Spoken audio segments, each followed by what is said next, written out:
Ambassador James Chen had never felt so small in his entire life. The throne room of the Zorvathian Empire stretched before him like a cathedral made of stars.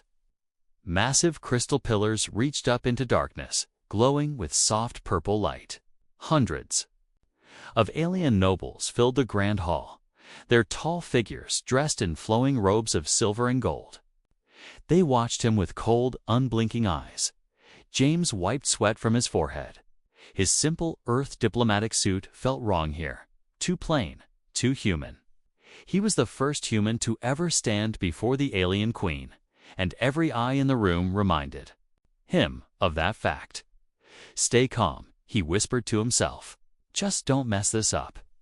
At the far end of the hall, the queen sat upon her throne. She was magnificent and terrifying.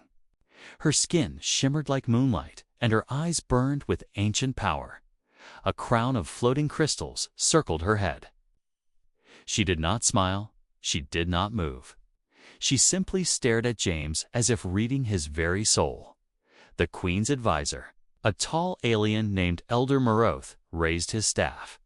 "Human," his voice echoed through the hall. "You stand before Queen Azara of the Zorvathian Empire. Bow and speak your purpose." James bowed deeply, his heart pounding. "Your Majesty, I come on behalf of Earth and humanity. We seek peace and friendship between our worlds." Silence.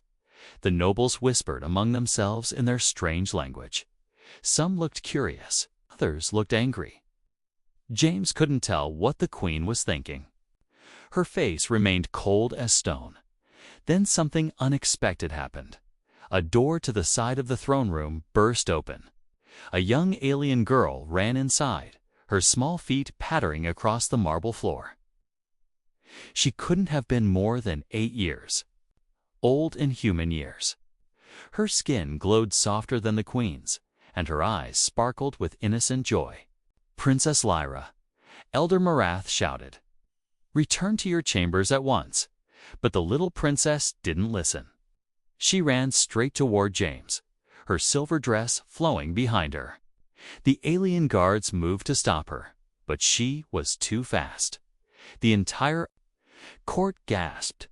Princess Lyra stopped right in front of James and looked up at him with wide, curious eyes. James froze. He didn't know what to do. Should he step back? Should he kneel? His training never covered this situation.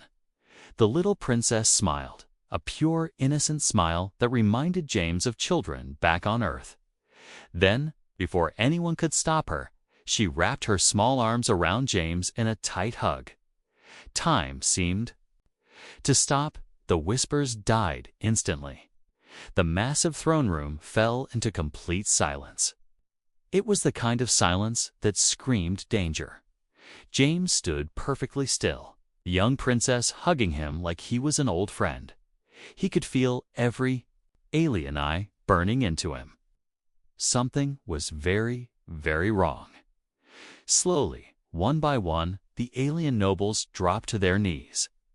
Their faces showed shock, fear, and something else, awe. The guards surrounding James drew their weapons, strange energy blades that hummed with power, but they didn't attack. They just stood there, frozen, waiting. James looked up at the queen. Her cold expression had shattered. Eyes were wide with disbelief. She rose from her throne, her hands gripping the armrests so tight that the metal bent. "Human." The queen's voice shook with emotion James couldn't identify. "Do you know what you have done?" I didn't do anything, Your Majesty," James said carefully, not daring to move as the princess continued to hug him. "She came to me."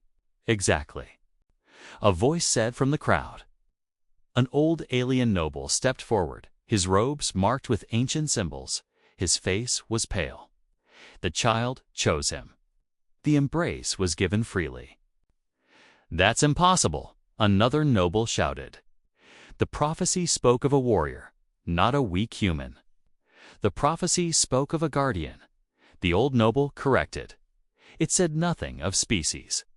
James had no idea what they were talking about. A princess. Lyra finally released him from the hug and stepped back. She looked up at him and smiled again, then turned to her mother with complete confidence. "This one, Mother," the little princess said in a clear, musical voice. "He has a kind heart. Saw it in my dreams." The queen stared at her daughter, then at James. Her expression shifted between anger, confusion, and something that looked like fear. Elder Moroth stepped forward, his staff trembling in his hand.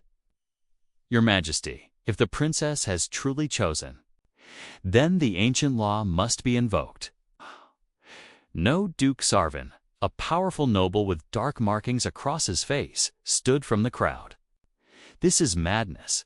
A human cannot possibly. The law is clear." The old noble interrupted. "When the royal child gives the sacred embrace, the chosen becomes bound to the royal family as guardian." The queen closed her eyes and took a deep breath. When she opened them again, they fixed on James with intense scrutiny. "Take him to the guest chambers," she commanded. "Guard him well. No one is to harm him until I make my decision." "Your Majesty," James finally found his voice. "I don't understand." "What's happening?" The queen looked at him for a long moment. "You will, human. And when you do, you will wish my daughter had never laid eyes on you." Guards surrounded James, but they didn't grab him roughly. They simply gestured for him to follow. As he walked, through the parting crowd of alien nobles, he could hear their whispers. The prophecy, ... After 500 years. A human guardian. This will mean war, ... Princess Lyra waved at him as he left, still smiling. James tried to smile back, but his mind was racing with fear and confusion as the massive doors closed behind him. The old alien noble's voice echoed through the hall one final time. "The prophecy has begun. May the stars have mercy on us all." Part 2. The ancient Lotha guest chamber was nothing like a prison. And that scared James even more. Soft lights glowed from crystals embedded in the walls. A large bed covered in silk sheets sat in the center of the room. Fresh fruit from Alien. Worlds filled golden bowls on a table. Through the massive window, James could see 3 moons hanging in the purple sky. It was beautiful, it was luxurious. But James couldn't enjoy any of it. He paced back and forth, his mind spinning with questions. What had just happened? Why did everyone react that way to a simple hug? And what was this prophecy they kept mentioning? A soft knock on the door made him jump. "Come in," James said, trying to sound calmer than he felt. The door slid open silently. Elder Moroth entered, his long robes sweeping across the floor. His face looked tired, ancient. He carried a data tablet that glowed with strange symbols. "Ambassador Chen," Elder Moroth said quietly, "we need to talk." "I think that's an understatement," James replied. "What's going on? Why did everyone freak out when the princess hugged me?" Elder Moroth sat down slowly, his old bones creaking. He gestured for James to sit as well. "What do you know about our culture, human?" "Not much," James admitted. "Earth only made contact with your empire 6 months ago. We're still learning." "Then?" "You don't know about the sacred bond," Elder Moroth said. He tapped the tablet and a hologram appeared, showing images of ancient alien ceremonies. "In our culture, royal children are precious beyond measure. They possess powers that others don't have, powers that can change the fate of empires." James leaned forward, listening carefully. "Because of these powers, royal children are targets," Elder Moroth continued. "Enemies want to capture them, use them, or kill them. So we have an ancient tradition. When a royal child comes of age, they must choose a guardian, a bodyguard." James asked, "More than that?" Elder Moroth shook his head. "A guardian is bound to the child by honor and law. They protect, guide, and serve until the child reaches adulthood. It's the highest honor in our empire. Okay, James said slowly. But what does that have to do with me? Elder Morith's eyes grew dark. The choosing ceremony is sacred. The royal child cannot be forced to choose. They must feel it in their soul. When they find their guardian, they give the sacred embrace. James felt his stomach drop. The hug. Yes, Elder Moroth nodded. Princess Lyra gave you the sacred embrace in front of the entire court. In our law, that means she has chosen you. As her guardian, James stood up quickly, shaking his head. Wait. I can't be a guardian. I'm just a diplomat. I came here to talk about trade agreements and peace treaties, not to protect an alien princess.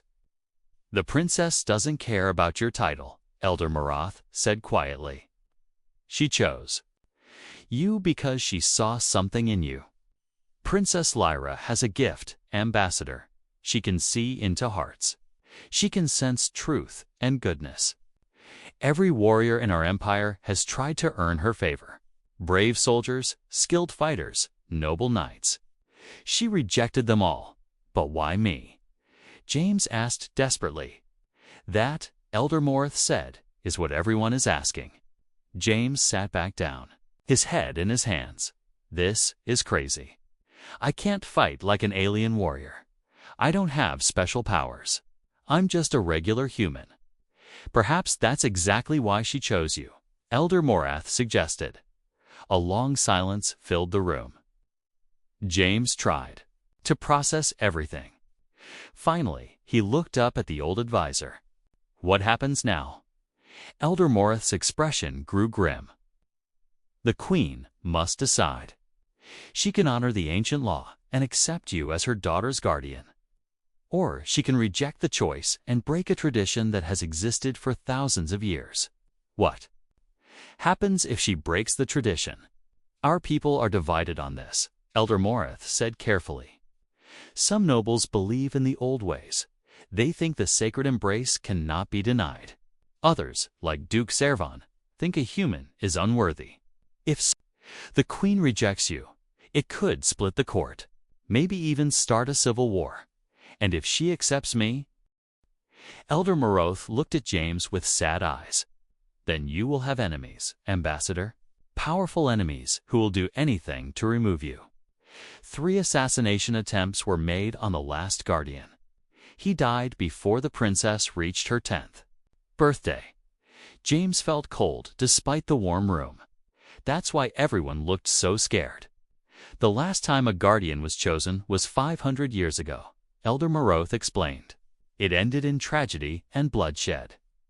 Many nobles hoped this tradition would simply fade away. But Princess Lyra brought it back by choosing you. Can I refuse? James asked quietly. You can, Elder Morith said. But if you do, the princess will be left without protection. And there are those who would harm her to control the Queen. James thought about the little girl's smile, her innocent eyes, the way she hugged him like he was someone special. How long do I have to decide?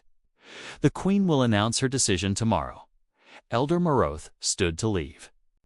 But Ambassador Chen, there's something else you should know. What? The old advisor paused at the door.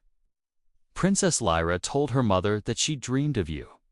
3 nights in a row, before you ever arrived on our planet, she dreamed of a stranger from the stars who would protect her. She drew pictures of you, human features, Earth clothes, everything. James felt his skin prickle. That's impossible. We thought so too, Elder Morith said. But the princess's gifts are beyond our understanding.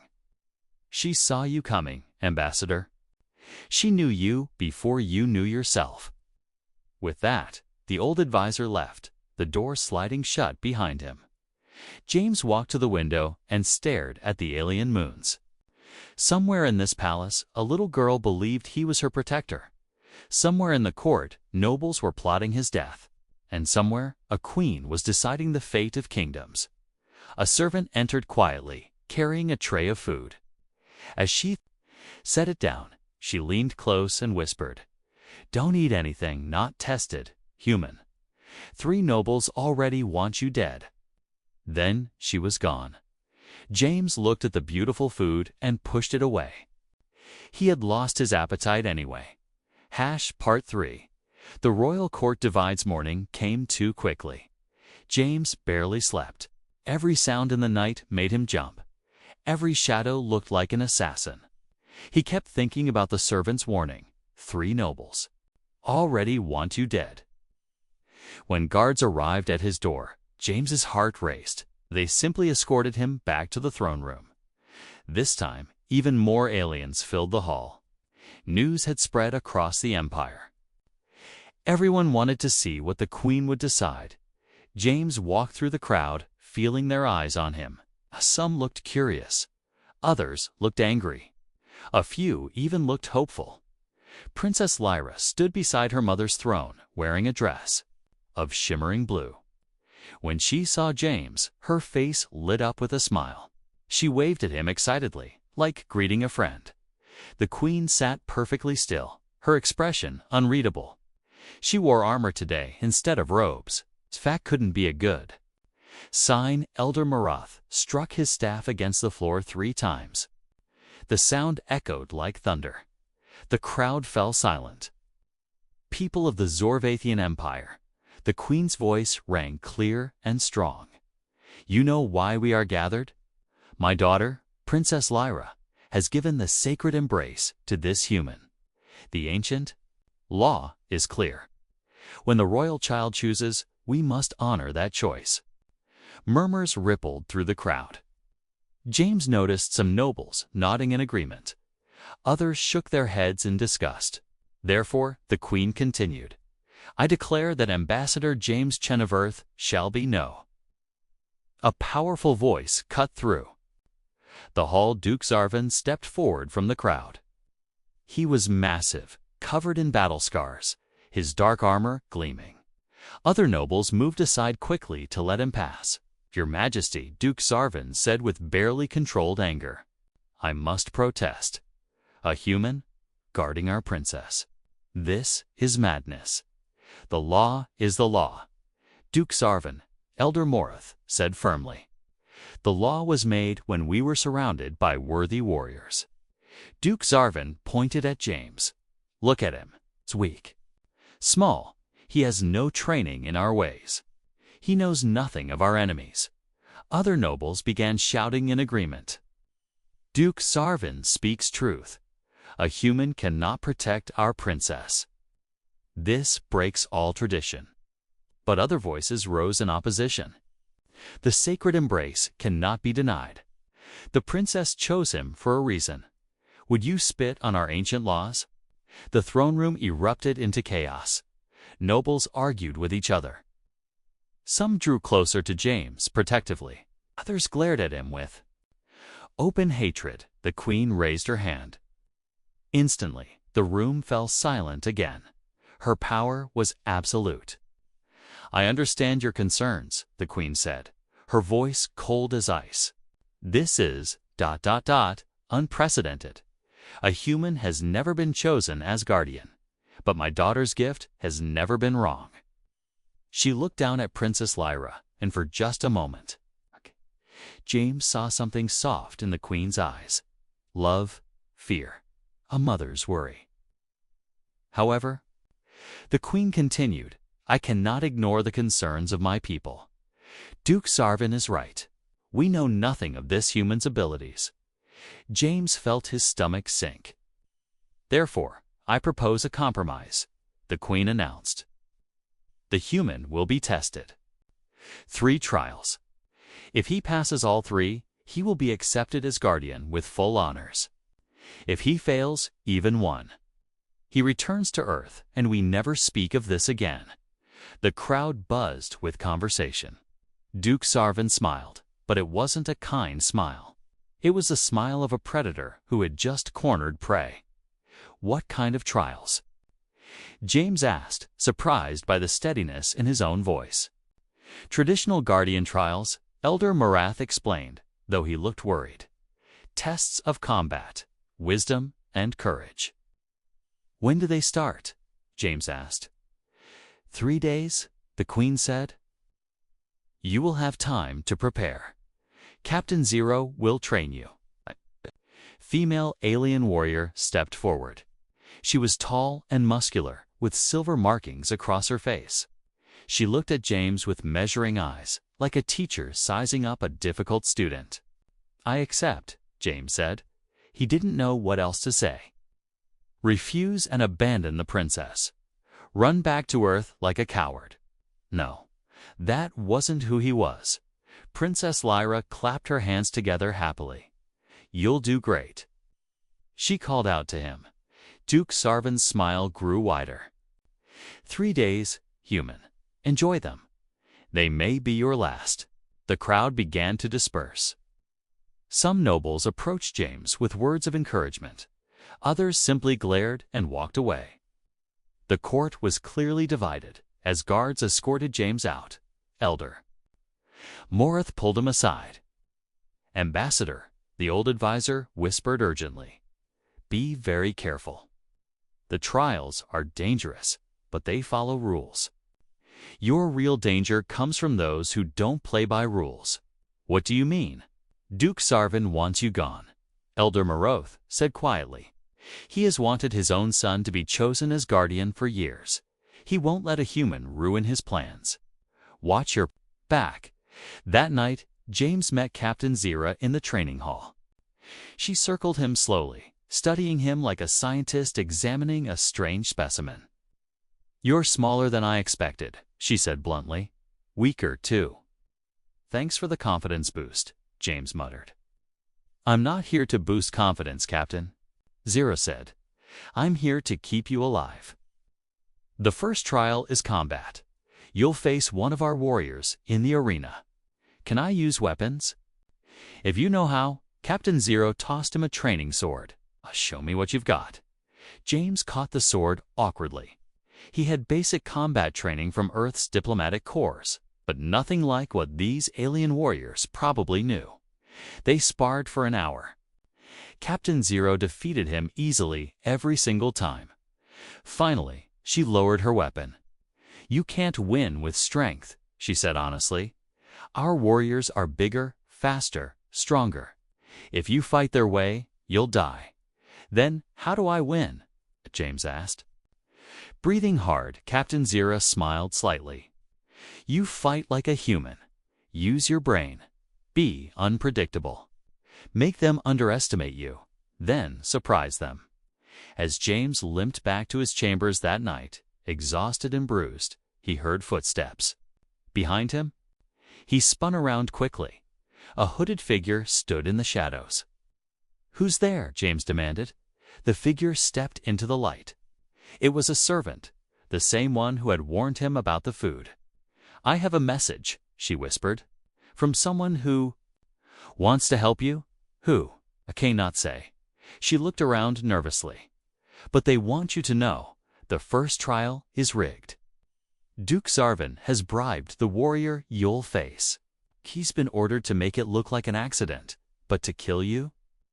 James felt ice in his veins. Why are you telling me this? Because some of us believe in the old ways, she said. Some of us think the princess chose wisely. Be careful, human. Trust no one. She disappeared into the shadows as quickly as she came. James stood alone in the hallway, his mind racing. The trials hadn't even started yet, and someone was already trying to kill him. The arena was built for death. James stood in the center of the massive circular floor, surrounded by walls that rose 30 feet high. Thousands of aliens filled the viewing stands, their voices echoing like thunder. They had come from across the Empire to watch the human either prove himself or die trying. The morning sun beat down on his face. James wore simple armor that Captain Zira had given him. It felt heavy and uncomfortable, but she insisted it was necessary. Remember, Captain Zero had told him before he entered, don't fight like them, fight like a human. Easy to say. Harder to do when you're about to face an alien warrior trained since childhood to kill. The queen sat in the royal box, her face emotionless. Princess Lyra sat beside her, leaning forward with worried eyes. She waved at James, and he tried to smile back. He didn't want her to see his fear. Duke Zarvin stood near the queen, arms crossed, that same predatory smile on his face. He knew something James didn't. The servant's warning echoed in James's mind. The trial is rigged. Elder Morth's voice boomed across the arena. The first trial begins. Ambassador James Chen of Earth will face warrior Krovek in honorable combat. The fight ends when one cannot continue, or when blood is first drawn. A gate on the opposite side of the arena opened. Warrior Krovek stepped out, and James's heart sank. The alien was enormous, 8 feet tall, muscles like iron, covered in battle scars. He carried a massive sword that looked like it could cut a car in half. His eyes were cold and empty. This was a killer, not just a warrior. The crowd roared with excitement. Krovek walked slowly toward the center of the arena, his sword dragging across the ground with a horrible scraping sound. He stopped 10 feet from James and smiled, showing sharp teeth. "I'll make it quick, human," Krovek said in a deep voice. The Duke paid me well to ensure you don't suffer too much, so the warning was true. This wasn't just a test. This was an execution disguised as honor. "Fight!" Elder Moroth shouted. Krovek charged immediately, faster than something his size should move. His sword swung in a wide arc, aiming to cut James in half. James dove to the side, rolling across the sand. The sword missed him by inches, hitting the ground with explosive force. Sand and dust flew everywhere. The crowd gasped. James scrambled to his feet, his smaller sword raised defensively. His hands shook, but his mind was clear. Captain Zira's words came back to him. "Use your brain. Be unpredictable." Krovek turned and charged again, this time thrusting his sword like a spear. James dodged left, but Krovek anticipated it. The warrior's massive fist came out of nowhere, catching James in the ribs.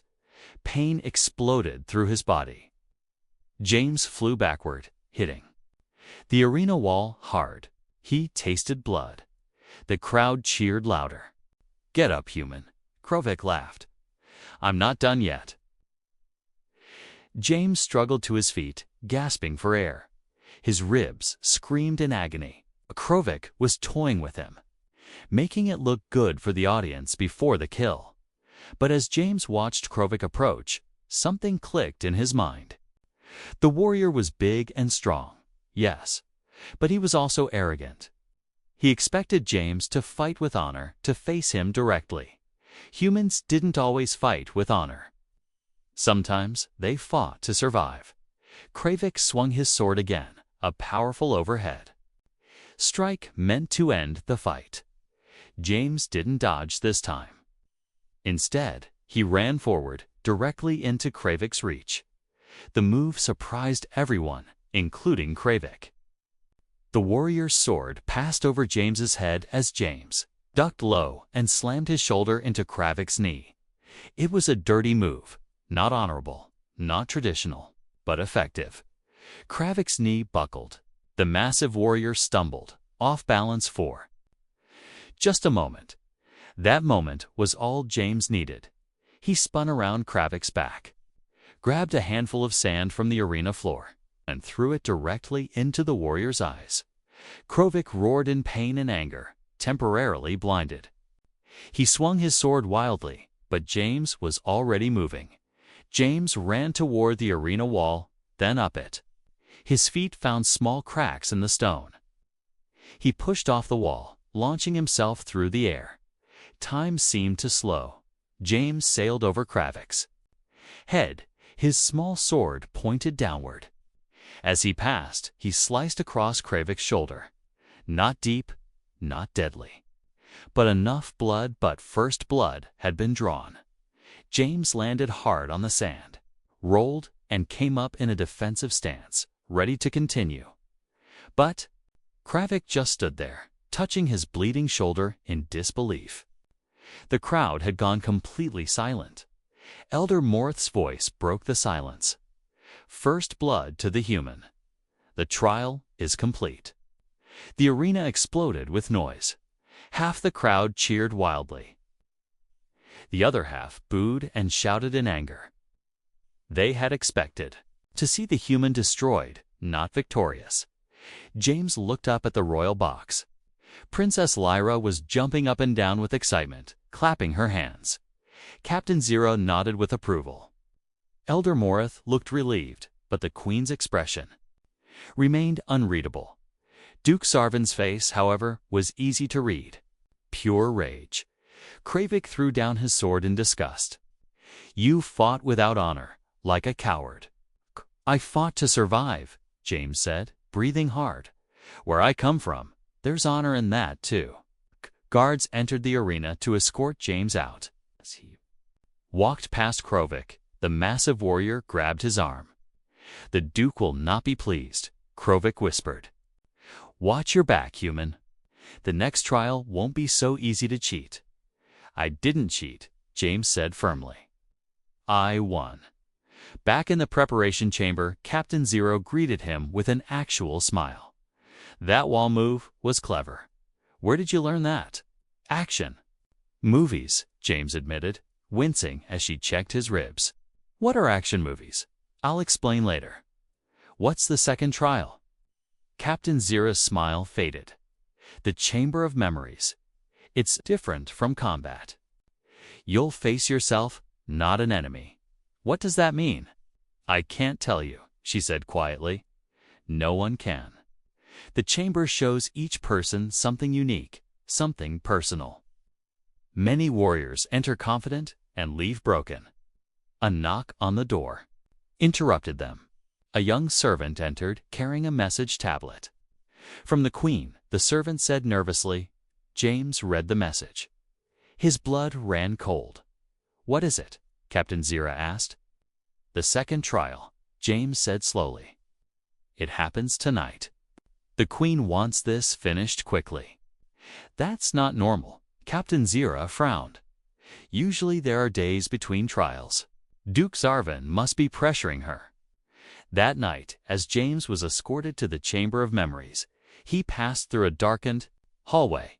A figure stepped from the shadows. Princess Lyra. You're not supposed to be here, James said gently. I wanted to see you before, ... She looked down. The chamber is scary. It shows you bad things. I'll be okay, James tried to sound confident. No, Lyra said seriously. It shows you your worst memory. It's the thing that hurts most. But you have to remember, it's not real. It's just trying to break you. She reached up and touched his hand. Her small fingers glowed softly with warm light. I'm giving you something, she whispered. It's a piece of my light. When the darkness gets too strong, remember this feeling. Remember you're not alone. Then she was gone, rushed away by her worried attendants. James stood before the entrance too. The Chamber of Memories. The door was black as midnight, covered in strange symbols that seemed to move. Elder Moroth stood beside the door. No weapons, no armor, just you and your memories. Are you ready? James thought about Earth, about the mission that had failed, about the people he couldn't save. No, he said honestly. But let's do this anyway. The door opened, revealing only darkness. James stepped inside. The darkness swallowed James whole. For a moment, there was nothing. No sound, no light, no sense of up or down. Just empty blackness that pressed against him from all sides. Then the memories began. James found himself standing in a familiar place. Too familiar. His heart sank as he recognized where he was. Mars Colony 7, 3 years ago. No, James whispered. Not this. Please, not this. But the chamber didn't care what he wanted. The memory played out like a movie he couldn't stop. He saw himself younger, wearing a rescue team uniform instead of a diplomat suit. Alarms were blaring. Red emergency lights flashed everywhere. The colony's life support was failing, and 20 people were trapped in the lower levels. "We have to go now," his younger self shouted into the radio.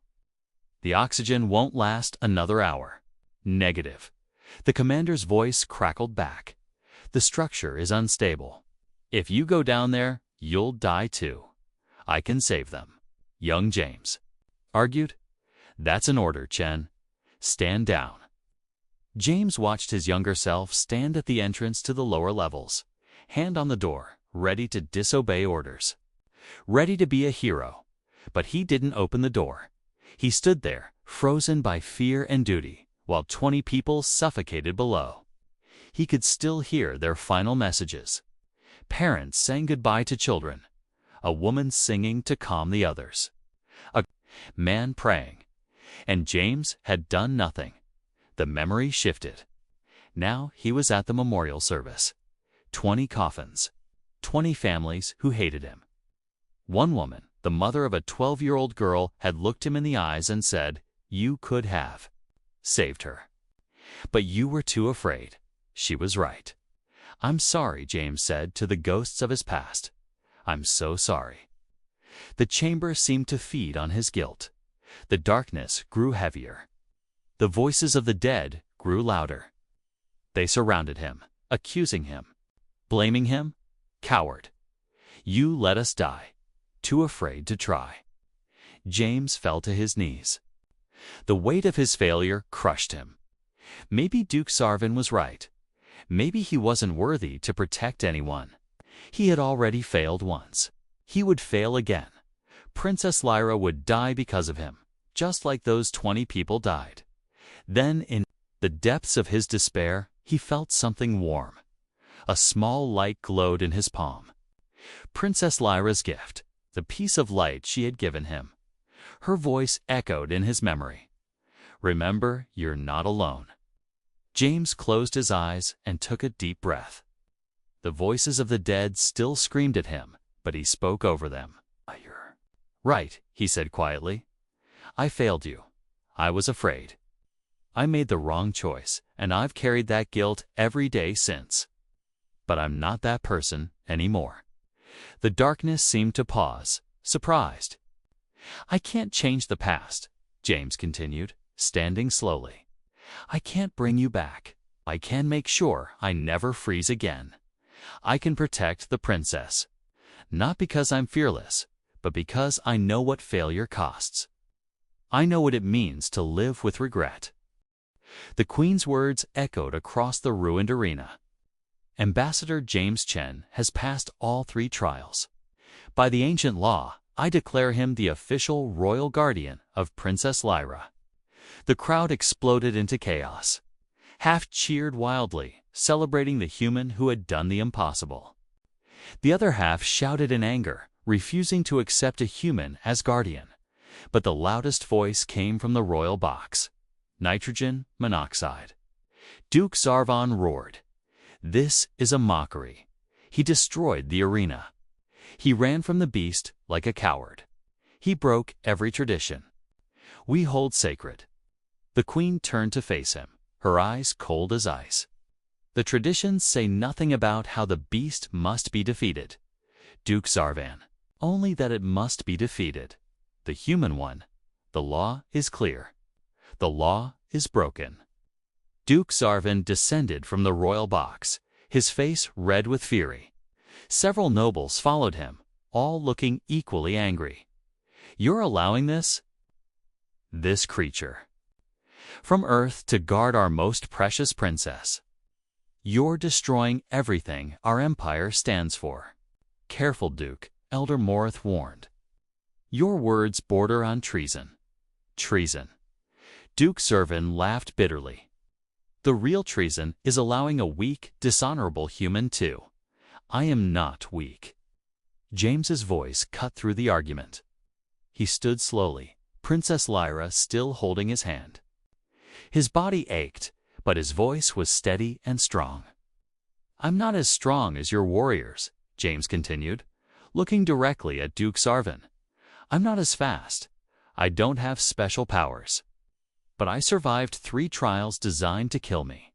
I did it by using what makes humans special. And what is that? Duke Sarvin sneered. Tricks. Deception. Adaptation. James said firmly. Humans don't survive because we're the strongest. We survive because we learn. We change. We find new solutions to impossible problems.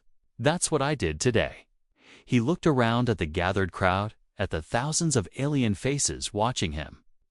Your princess didn't choose me because I'm a great warrior, James said. She chose me. Because I see her as a person, not a weapon or a political tool. She chose me because when I look at her, I don't see power to use or a throne to claim. I see a child who deserves to be protected. Princess Lyra squeezed his hand tighter. You're right that I don't understand all your traditions, James continued.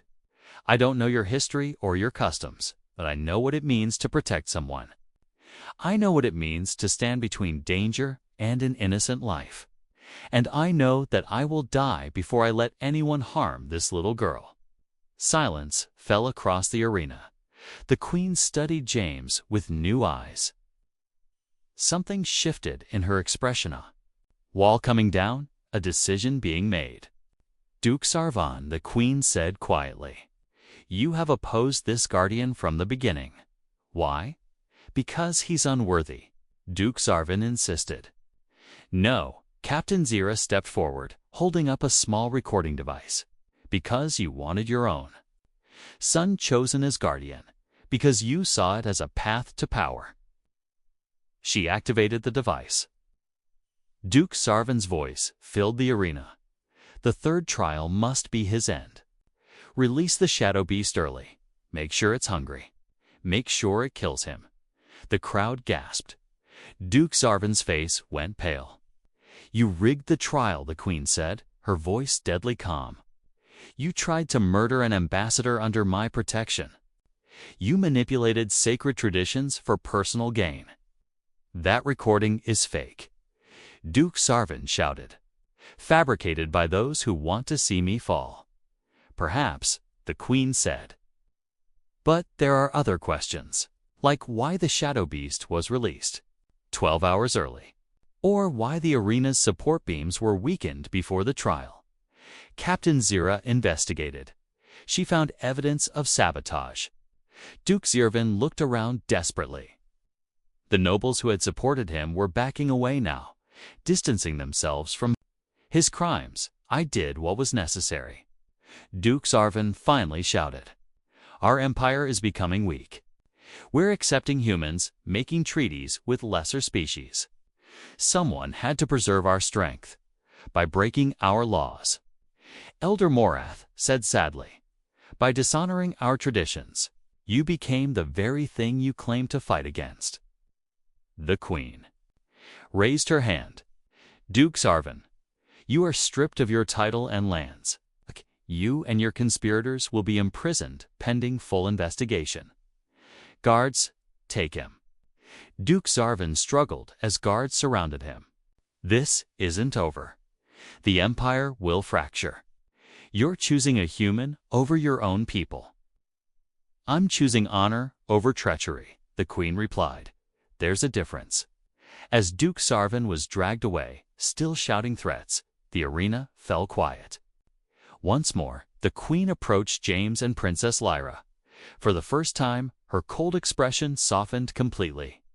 My daughter has a gift I've never fully understood, the Queen said quietly. She sees truth where I see only politics. She sees hearts where I see only strategies. When she chose you, I thought she was wrong. I thought she was just a child, making a childish decision. She placed her hand on James's shoulder. But she was right, the Queen continued. You passed every test. Not because you're strong, but because you refuse to give up. Not because you're fearless, but because you act despite your fear. You are exactly what she needs. Thank you, Your Majesty, James said, genuinely moved. The queen knelt down to her daughter's level. Are you happy with your choice? Princess. Lyra nodded eagerly. He's my friend, my guardian, my light in the dark. Then so be it. The queen stood and addressed the crowd one final time. Let it be known across the empire. Ambassador James Chen of Earth is now royal guardian Lyra. Anyone who threatens him threatens the crown itself. This time, the cheers outnumbered the protests. The tide had turned. 3 weeks later, James stood in the palace training yard, sparring with Captain Zero. He was getting better, faster, more confident. He would never match alien strength, but he didn't need to. He had his own advantages. Better, Captain Zero said, blocking his strike. You're learning. Princess Lyra sat nearby, watching and clapping whenever James landed a hit. She looked happy, safer than she'd been in years. That evening, Rhys stood on his balcony, the same balcony where he'd once feared for his life. Now, it felt like home. The queen joined him, a rare, private moment. I wanted to tell you something, she said. Quietly, years ago when I was young, I had a friend. A human explorer who crashed on our world. He taught me that strength comes in many forms. He showed me that the universe is bigger than our empire, our traditions. What happened to him? James asked. He died protecting me from assassins. The queen said sadly, I never forgot him. When Lyra chose you, I saw him in you. That's why I was so afraid. I didn't want to lose someone like that again. I'm not going anywhere, James promised. I know, the queen smiled slightly. That's what worries me. You're too stubborn to die. They stood in comfortable silence, watching the alien stars. The empire is still divided, the queen said. Duke Zarvin had many supporters. There will be challenges ahead. I know, James said. But we'll face them together. Princess Lyra appeared in the doorway, carrying her favorite book. James, promise to read to me. Duty calls, James said too. The queen, as he walked inside with the princess, the queen watched them go. For the first time in years, she felt hope. A human had come from the stars. A child had chosen him. An empire had been changed. This was just the beginning. Epilogue 6 months later. Earth received a message from the Zorvathian Empire, an official. Alliance, trade agreements, cultural exchange programs, and, at the center of it all, a young human diplomat who had become something more royal guardian. James Chen stood beside Princess Lyra as she addressed the Galactic Council for the first time. She wasn't afraid. She had her guardian, her friend, her protector. And across the stars, humanity watched with pride. One man. One choice. One embrace. That's all it took to change everything, because that's what humans do best. They adapt. They protect. They love fiercely. And when the universe says impossible, they simply smile and find another way. This was the story of how humanity earned its place among the stars, not through conquest, not through power, but through the courage of one man who refused to let a child down. Humanity, F***, yeah, ***, the end.